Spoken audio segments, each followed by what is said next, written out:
Fatai Oòduà lálùdé gbé àwọn tó lù ú jìbìtì ṣépè. Àwọn wo ni? Lizzy Anjorin fa Sam Larry ya pẹ́rẹpẹ̀rẹ. Ohun tí Ṣọlá Ṣóbọ̀wálé ṣe fún mi tí mi ò lè gbàgbé rèé.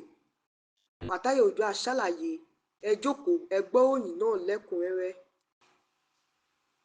Fatai Oòduà táwọn èèyàn mọ̀ sí lálùdé ti fẹ́ rónú ẹ̀ hàn látàrí bí àwọn ọmọ ẹgbẹ́ òṣèlú APC ṣe yàn án jẹ tí wọn kò sì mú àdéhùn ṣe látàrí ipa tí lálùdé kó níbi ètò polongo ìdìbò lọ́dún 2023.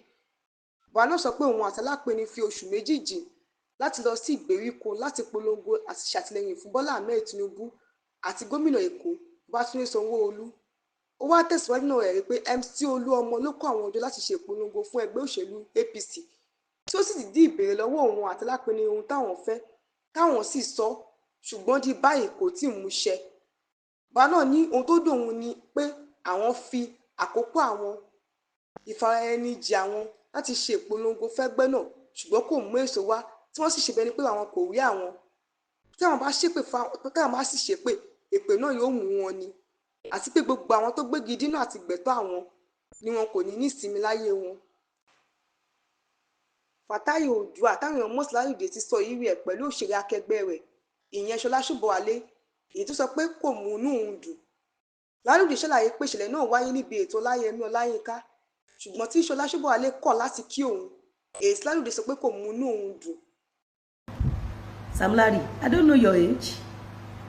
I don't know your age. But allow me to use O for you. Àánú ẹ ṣe mí, tèmi ṣe Ọlọ́run. O ò ní rógun pé o kàn rìn lọ báyìí tó wọ́n fìbọn fọ́ orí ọ̀tá ẹ̀ dànù. Wọ́n á dẹ̀ justify. Gistlover ló kọ́kọ́ máa jáde wípé àwọn tó ń gbèjà Mohbad ló pa ọ̀tá ẹ̀. Ọ̀fun kì í kí àwọn tó gbèjà Mohbad existence ẹ̀ ó kàn bí Gistlover nínú ni. Sam Larry, you are not serious. Ìwọ̀nba ní tàlàbà nínú ìbejì ìkẹta ọmọ ló ń ṣe. Gistlover ti plan bọ́ ìfẹ́ pa ẹ́ sílẹ̀. Ó dẹ̀ ti fún àwọn fámìlì ẹ̀ ní reason tó ṣe gbọ́dọ̀ kú.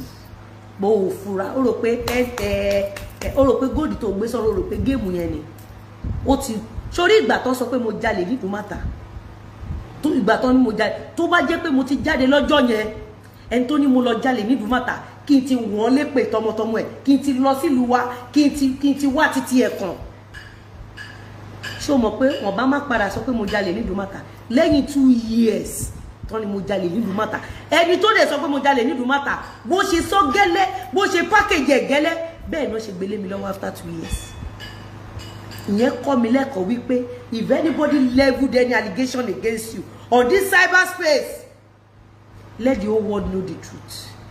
Sam Larry, you are hiding something. You are not being sincere. You are not being sincere. You are hiding something. Stop acting like anything kankan ṣe.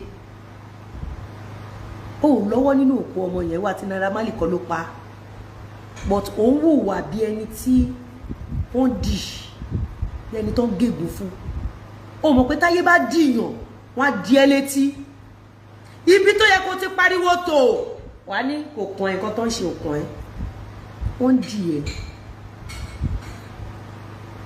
Nígbà tán ni mo jalè kò sẹ́ni tí ò mọ̀rọ̀ ẹ on this Facebook wọ́n ní mo jalè wọ́n ní mo lọ ná fake credit card ní Ìdúmàtà wọ́n ní àǹkárá tí mò ń tà wọ́n ládùúgbò kan ni mo ti ń rà wọ́n ní mo máa ń fa àrọ̀ wọ́n ní mo máa ń jí góòdì ní Ìdúmàtà after 2 years. Ṣé o mọ̀ nǹkan tí mo ṣe máa ń ṣe dá padà ìpè máa sọ fún ẹ mo ti sọ́rí fún yín bí bàbá tó sọ fún yín.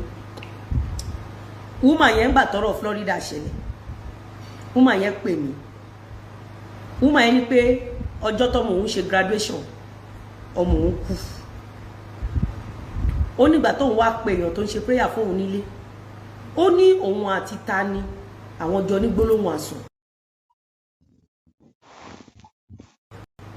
lọ́dún báyìí. Woman yẹn ní kò kọ́kọ́ yí òun kò tiẹ̀ yí òun ó ní létà lòun wá rántí pé òun àti èèyàn kan jọ níjà. Ẹni yẹn ní pé kí lẹni yẹn ṣe ó ló ṣépè fún òun ó dẹ̀ ṣépè fáwọn ọmọ wọn. ẹni ẹ wá sọ pé ńgbà tó ń ṣépè fún ẹ tó ń ṣépè fáwọn ọmọ ẹ kí ló ṣe ó lóun fà wọn lọ́lọ́run lọ́wọ́ ó ní ọlọ́run tó fà á lé lọ́wọ́ ọlọ́run yẹn ló fọwọ́ lẹ́rán tó jẹ́ kí èpè yẹn kó ṣẹ sí ẹ lára àtàwọn ọmọ ẹ.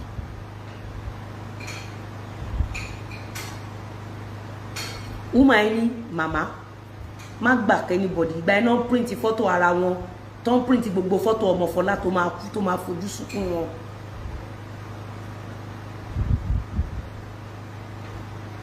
Ẹ gbọ́ mi dáadáa, life is not about video evidence. Very Dark Man is a body on his own, and Very Dark Man is a strong personality on his own. I want you to know that ọjọ́ tó bá máa ṣe aburú fún Sam Larry àbí Naira Marley, Very Dark Man will not be there.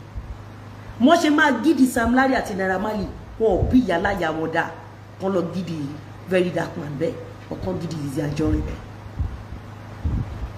Question 1, Sam Larry àti Naira Marley, have you ever in history report or reported Gistlover or anybody that alleged you of killing Mohbad?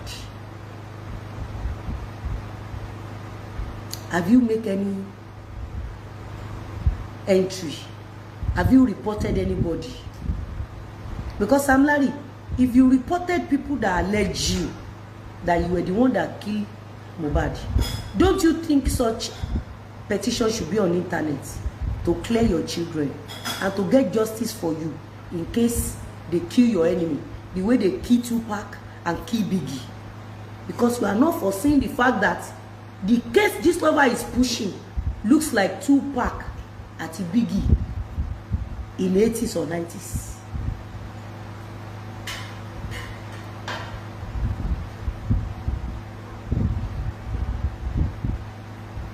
When I wrote my petition concerning case Idumata, wọ́n wá ti èèyàn kan tó súnmọ́ mi bí iṣan ọrùn tí mo máa ń pè ní ẹ̀gbọ́n mi ẹ̀gbọ́n mi ẹ̀gbọ́n mi.